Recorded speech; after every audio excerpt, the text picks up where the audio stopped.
మీ అమ్మ మనల్ని అదే చేసుకోనా చూడు.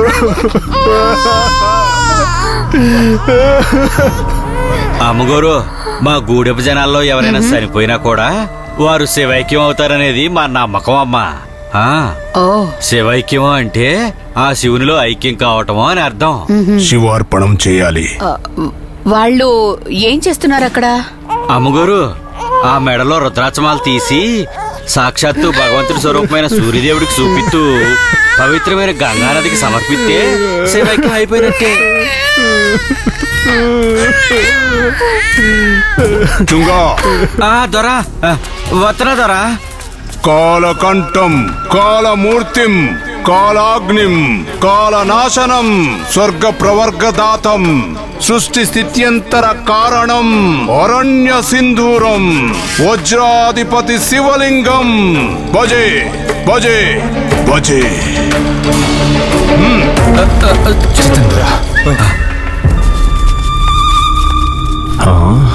ఎస్ మేడం, మీరు వెతుకుతున్న శివలింగం తేవడానికి వాళ్ళు వెళ్తున్నారు.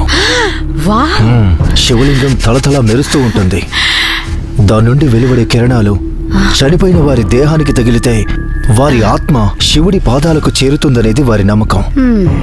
ఒకవేళ ఆ కిరణాలు చనిపోయిన వారి దేహానికి తగలకపోతే వారి ఆత్మ ఇక్కడి ప్రేతాత్మగా తిరుగుతూ ఉంటుందనేది వారి మరొక నమ్మకం.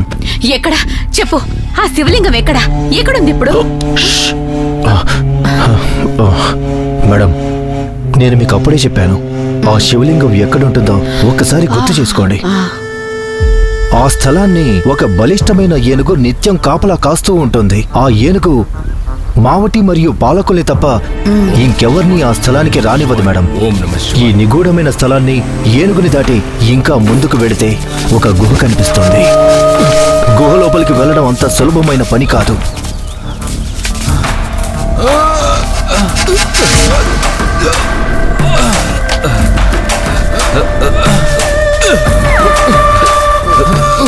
అక్కడక్కడ ప్రసరించే సూర్యకాంతిని దాటి ముందుకు వెళితే గుహని పూర్తిగా చీకటి కమ్మేస్తుంది.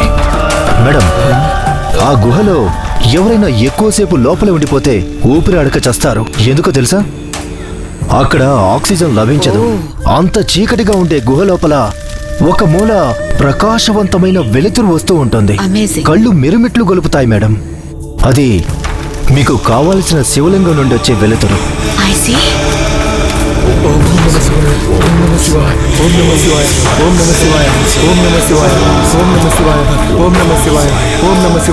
ఆ శివలింగాన్ని చూసి ఆశపడి అందుకోవాలని చూస్తే హఠాత్తున నాగుపాము వచ్చి కాటేస్తుంది. ఓం నమ శివాయ, ఓం నమ శివాయ, ఓం నమ శివాయ, ఓం నమ శివాయ, ఓం నమ శివాయ. ఆ మావటి ఏదో మంత్రం చెబుతాడు. ఆ మంత్రం మావటికి దొరికి తప్ప ఇంకెవ్వరికీ తెలియదు. ఆ మంత్రాన్ని వాళ్ళు ఎవరికీ చెప్పరు. ఓం నమ శివాయ, ఓం నమ శివాయ, ఓం నమ శివాయ, ఓం నమ శివాయ, ఓం నమ శివాయ, ఓం నమ శివాయ, ఓం నమ శివాయ, ఓం నమ శివాయ, ఓం నమ శివాయ, ఓం నమ శివాయ, ఓం నమ శివాయ, ఓం నమ శివాయ, ఓం నమ శివాయ.